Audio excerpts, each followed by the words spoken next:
जय हिंद दोस्तों। स्वागत है आपका अपने YouTube channel math with an Mukesh में, जिसमें कि हम लोग NCERT मैथ क्लास 9th का वर्तमान में अध्ययन कर रहे हैं। और इसमें हम लोग 3 चैप्टर पढ़ चुके हैं। सबसे पहले हम लोग पढ़े संख्या पद्धति, उसके बाद हमने पढ़ा बहुपद, और उसके बाद हमने क्या पढ़ा, कोऑर्डिनेट ज्योमेट्री। और ये चौथा हम लोग पढ़ रहे हैं दो चर वाले रेखिक समीकरण। ठीक है, दो चर वाले रेखिक समीकरण का भी 3 पार्ट हम लोग पढ़ चुके हैं। चौथा पार्ट में अभी हम लोग हैं, क्या है, इसका थ्योरी हम लोग पहले पढ़ेंगे, उसके बाद इसका प्रश्नावली करेंगे। तो एक्स अक्ष और वाई अक्ष के समांतर रेखाओं का समीकरण, इस चैप्टर में हम लोग अभी क्या पढ़ने जा रहे हैं, एक्स अक्ष और वाई अक्ष के समानांतर खींची गई रेखा का समीकरण क्या होता है। ठीक है, तो सबसे पहले हम लोग देख लेते हैं एक्स अक्ष क्या होता है। हम लोग क्या जानते हैं कि पृथ्वी के समानांतर या पृथ्वी के समानांतर खींची गई, पृथ्वी के सतह के समानांतर खींची गई रेखा क्या कहलाती है, एक्स अक्ष कहलाती है। और पृथ्वी पर ऊर्ध्वाधर या लंबवत खींची गई रेखा क्या कहलाती है, वाई अक्ष कहलाती है। एक्स अक्ष और वाई अक्ष एक दूसरे को मूल बिंदु पर मतलब 0 पर प्रतिच्छेदित करती है। ठीक है, इतना तो हम लोग जान ही रहे हैं। तो सबसे पहले अब हम लोग जानते हैं कि यह जो एक्स अक्ष है इसका समीकरण क्या होगा। क्या जानना चाहते हैं, एक्स अक्ष का समीकरण क्या हो सकता है, इसको गौर कीजिए। आप यहाँ गौर करेंगे कि एक्स अक्ष का कोई भी पॉइंट ले लें, जैसे मान के चलिए ये पॉइंट लेते हैं, तो इसको हम लोग क्या लिखेंगे, 3 0, क्योंकि एक्स का मान 3 है और वाई का मान 0 है। यहाँ लीजिए इस पॉइंट को भी लेंगे तो ये क्या हो जाएगा, -2 0। तो और कोई भी पॉइंट ले लें, इसको ले लें, तो हम लोग क्या लिखेंगे, -4 0। तो हम इसमें क्या समानता पा रहे हैं कि इसमें समानता हम ये देख रहे हैं कि एक्स अक्ष पर जितने भी पॉइंट्स हम ले रहे हैं उस पर वाई का वैल्यू क्या हो जा रहा है, 0 हो जा रहा है। तो इसका मतलब क्या हो गया, एक्स अक्ष का समीकरण क्या हो जाएगा, y = 0। अब देखिए वाई अक्ष का समीकरण, y अक्ष का समीकरण क्या हो जाएगा। अब यहाँ देखिए गौर कीजिए कि हम इस बिंदु को अगर इंडिकेट करना चाह रहे हैं तो इसका कोऑर्डिनेट क्या हो जाएगा, 0 4 हो जाएगा। 0 4 क्यों होगा, क्योंकि यहाँ x का वैल्यू 0 है y अक्ष पर। इस पॉइंट को अगर हम ले तो हम क्या देख रहे हैं, -0 -2 हो जाएगा, मतलब x 0 है y -2 है। इस पॉइंट को ले तो हम इसको लिखेंगे 0 -4। तो हम इसमें क्या देख रहे हैं, इस y अक्ष पर जितना भी पॉइंट हम ले रहे हैं उस पर x का वैल्यू क्या हो जा रहा है, 0 हो जा रहा है। इसका मतलब x अक्ष y अक्ष का समीकरण क्या हो जाएगा, x = 0। ठीक है, यहां तक हम लोग समझ गए। चलिए अब थोड़ा सा इससे आगे बढ़ते हैं। अब देखते हैं कि x अक्ष के समानांतर अगर कोई रेखा हो तो उसका समीकरण क्या होगा। सपोज कीजिए कि यह एक रेखा है जो कि x अक्ष के समानांतर खींची गई, जिसका नाम L है, और यह पॉइंट y अक्ष के बिंदु 3 से होकर गुजर रही है। ठीक है, अब देखिए कि x अक्ष के समांतर खींची गई रेखा का समीकरण अब यहां गौर कीजिए चलिए इस पॉइंट को अगर हम लेते हैं तो इस पॉइंट का कोऑर्डिनेट क्या हो जाएगा, y का वैल्यू 3, तो 0 3 हो जाएगा। ठीक है, क्योंकि x यहाँ 0 है, y का वैल्यू 3 है। चलिए उसके बाद देखिए कि अगर मान के चलिए कि इस पॉइंट का हम कोऑर्डिनेट लेना चाहें तो यहाँ से इस पर परपेंडिकुलर डालेंगे तो ये लेंथ कितना हो जाएगा, 3, और यहाँ से यहाँ तक की दूरी 4, तो इसका कोऑर्डिनेट हो जाएगा 4 3। सपोज कीजिए कि हम ही इस पॉइंट का कोऑर्डिनेट लेना चाह रहे हैं, तो अब देखिए x का वैल्यू इस पे कितना आएगा, -2, और y का वैल्यू कितना आ जाएगा, 3। तो हम क्या देख रहे हैं, अब इसमें गौर कीजिए, इस लाइन पे जितने भी पॉइंट्स हम ले रहे हैं उसमें y का वैल्यू क्या हो जा रहा है, कांस्टेंट आ रहा है। यहाँ भी 3, यहाँ भी 3, यहाँ भी 3। तो हम क्या कहेंगे कि x अक्ष का समीकरण अगर ये 3 ना होकर के a होता, अगर हम एक वेरिएबल इसको मान लें तो वो क्या हो जाएगा, x अक्ष का समीकरण, x अक्ष के समानांतर खींची गई रेखा का समीकरण y = a होगा। ठीक है, चलिए अब नेक्स्ट आते हैं हम लोग y अक्ष के समांतर खींची गई रेखा का समीकरण, खींची गई रेखा का समीकरण। अब गौर कीजिए यहाँ, तो हम लोग यहाँ क्या देख रहे हैं कि सपोज कीजिए कि हम इसके y अक्ष के समानांतर कोई रेखा खींच रहे हैं। सपोज कीजिए कि यह x एक्सिस है और यह y एक्सिस है, y dash x x dash, ठीक है।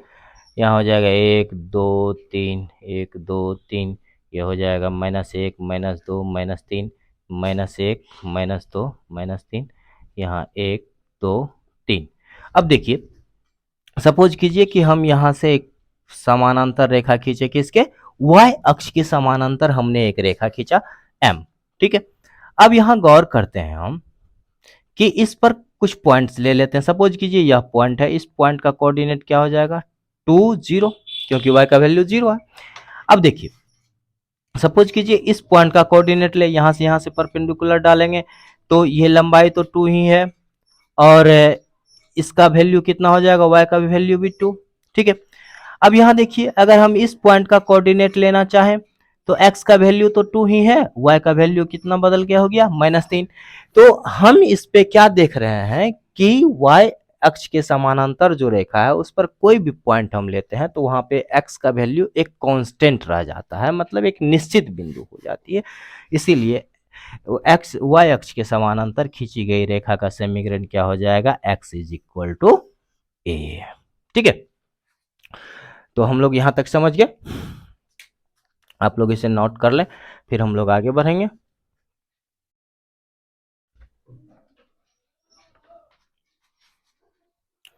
चलिए एक ठो और हम लिख ही लेते हैं, मूल बिंदु से होकर जाने वाली, मूल बिंदु मतलब क्या समझ रहे हैं, कोऑर्डिनेट 0 0 हो जाएगा। मूल बिंदु से होकर जाने वाली रेखा का समीकरण, रेखा का समीकरण क्या होता है, y is equal to mx, जहां m क्या है, कांस्टेंट है, ठीक है। अब इसको भी हम लोग थोड़ा सा समझ लेते हैं एक फिगर के माध्यम से। आइए सबसे पहले हम इसको इसे लेते हैं, ठीक, ये हो गया मूल बिंदु, ठीक है। ये हो गया 1 2 3 1 2 3 1 2 3 1 2 3 -1 -2 -3 -1 -2 -3। अब देखिए कि मूल बिंदु से होकर जाने वाली एक रेखा हम इस तरह से खींच लेते हैं, ठीक। अब यहां गौर कीजिए, यहाँ x का वैल्यू 0 तो y का भी वैल्यू 0 है। अब सपोज कीजिए यहाँ पर हम लेते हैं इस पॉइंट को, तो यहाँ देखते हैं ये 1 है तो ये भी 1 है, 1 1 है। अगर हम यहाँ ले लेते हैं तो ये क्या देख रहे हैं हम लोग, यहाँ 1 -1 है, सॉरी -1 1 है, ठीक है। यहाँ देखिए यहाँ हो जाएगा 3 -3 3। यहाँ देखिए इस पॉइंट को हम ले रहे हैं अगर, तो ये क्या हो जाएगा 2 -2, ठीक। तो हम क्या देख रहे हैं कि इस दोनों का रेशियो कुछ ना कुछ ऐसा है कि दो, हमें ये इंगित करता है कि दोनों बराबर है। मतलब कि m का वैल्यू अगर कुछ ले लें 1 ले लें, y बराबर अगर हम अगर हम m का वैल्यू 1 लेंगे तो y बराबर क्या हो जाएगा, x हो जाएगा। तो वो क्या होगा, मूल बिंदु से होकर गुजरेगा। अगर 2 भी रखेंगे तो भी y बराबर 2x हो जाएगा, तो वो भी क्या होगा, मूल बिंदु से गुजरेगा। इस चैप्टर में इतना ही थ्योरी हमको पढ़ना है। अब हम लोग प्रश्नावली की तरफ चलेंगे। इससे पहले आप लोग इसको नोट डाउन कर लें या फिर स्क्रीनशॉट ले लें, ठीक है। चलिए अब हम लोग आगे चलते हैं। अब हम लोग प्रश्नावली 4.4 का अध्ययन करेंगे, उसके क्वेश्चंस को सॉल्व करेंगे, देखेंगे उसमें कितना हम लोगों से बन पाता है और उसे बनाने का प्रयास करेंगे, ठीक है। मैथमेटिक्स में रटना जरूरी नहीं है, मैथमेटिक्स में क्या होता है, समझना जरूरी होता है। अगर आप थ्योरी समझ जाएंगे ठीक से तो क्वेश्चन अपने आप ही आप हल कर सकते हैं। चलिए, तो आज अब हम लोग पढ़ते हैं प्रश्नावली 4.4। क्या कहता है, एक चर वाले और दो चर वाले समीकरण के रूप में y बराबर 3 का ज्यामितीय निरूपण कीजिए। ठीक है, 4.4 ही ना। हाँ, एक चर वाले और दो चर वाले y बराबर 3। चलिए, पहला गिवन इक्वेशन,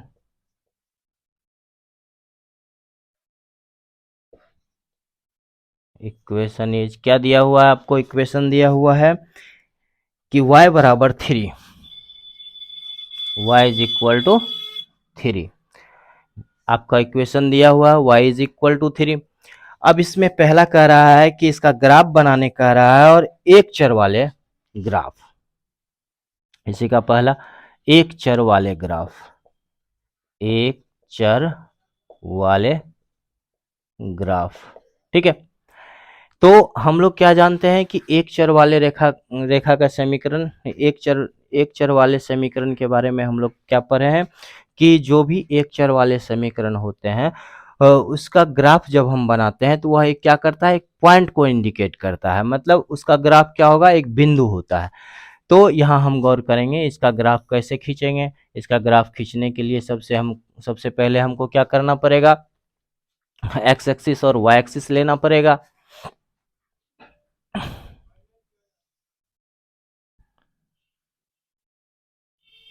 ये हो गया X, X dash, Y, Y dash.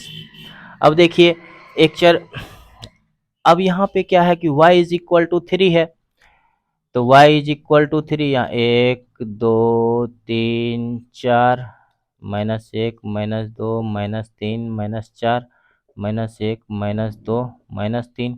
ठीक है, 1 2 3 4। अब देखिए कि क्या कह रहा है कि इसका एक चर वाले रेखिक समीकरण का ग्राफ खींचना है। इसका ग्राफ खींचने के लिए हम लोग क्या क्या करना पड़ेगा, y is equal to 3, y का वैल्यू कितना दिया हुआ है, 3 दिया हुआ है, तो ये क्या हो जाएगा, इसका ग्राफ हो जाएगा, एक चर वाले ग्राफ। या इसी को हम लोग क्या कर सकते हैं, अगर इसी को हम लोग y अक्ष मान लें थोड़ा देर के लिए, ठीक है, तो इस पर अगर हमको डिनोट करना पड़ेगा तो हम लोग क्या करेंगे, -2 -3 एक्स एक्स डैश। ठीक है, यहाँ पर जो ये पॉइंट 3 है यही क्या कहलाएगी, x इज इक्वल टू 3 या y इज इक्वल टू 3। ठीक है, चलिए इसके दूसरे नंबर में आते हैं, दो चर वाले ग्राफ, दो चर वाले ग्राफ। ठीक है, तो हम लोग क्या जानते हैं कि दो चर वाले एक रेखीय समीकरण जो होते हैं उसके ग्राफ जब हम खींचते हैं तो वो हमें क्या प्रदान करती है, एक रेखा प्रदान करती है। एक चर वाले रेखीय समीकरण में क्या होता था, हमें एक बिंदु प्राप्त होता था उसका ग्राफ जब खींचते थे तो, और दो चर वाले रेखीय समीकरण का जो हम लोग ग्राफ खींचेंगे तो वो हमें क्या देता है, एक रेखा देता है। ठीक है, 1 2 3, -1 -2 -3, 1 2 3, -1 -2 -3। अब देखिए कि y इज इक्वल टू कितना दिया हुआ है, y is equal to 3, y is equal to 3, इसमें भी ये पॉइंट आएगा। अब y इज इक्वल टू 3, अभी हमने क्या पढ़ा कि अगर एक्स अक्ष का समीकरण, एक्स अक्ष के समानांतर रेखा का समीकरण हमें लेना हो तो क्या होता है, y is equal to a होता है। तो यहाँ y इज इक्वल टू 3 दिया हुआ है, तो इसका मतलब ये क्या हो जाएगा, एक्स अक्ष के समानांतर एक रेखा होगी, ये हो जाएगी y इज इक्वल टू 3। चलिए, समझ में आ गया हम लोग को। अब हम लोग आगे बढ़ते हैं, एक चर वाले इतना इतना का ज्यामितीय रूप में कीजिए। इसको आप लोग नोट डाउन कर लीजिए, एक और क्वेश्चन है उसको भी हम लोग खत्म ही कर लेते हैं। चलिए,